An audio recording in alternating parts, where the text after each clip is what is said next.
আসসালামু আলাইকুম। Happy anniversary my wife. এই কেকটা গিফট এসেছে আমার বাসাতে অথয়ের জন্য।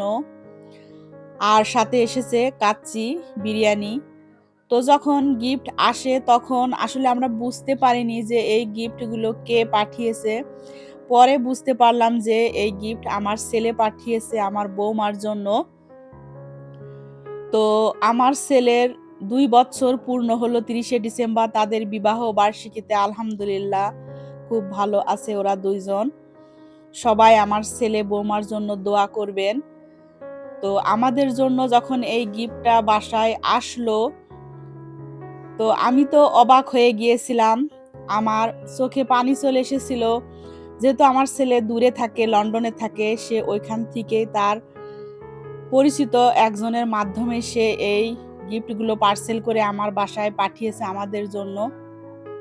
তো আমিও যখন গিফটটা দেখলাম আমার খুবই কষ্ট লাগছিল।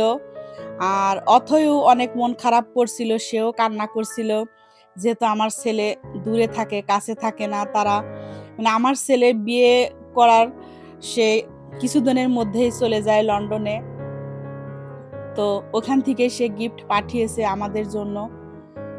তো যেহেতু পাঠিয়েছে সে আশা করে, তো আমি সাথে, সাথে আবার কাননের আব্বুকে খেতে দিয়েছিলাম, অথৈকে দিয়েছিলাম, আমরাও খেয়েছিলাম। আর আল্লাহর কাছে অনেক শুকরিয়া আদায় করলাম যেন আমার ছেলে সুস্থ থাকে, ভালো থাকে। আর আমার ছেলের পাঠানো খাবার আমি খেতে পারলাম। এইজন্য আমি নিজেকে অনেক সৌভাগ্যবান মনে করি।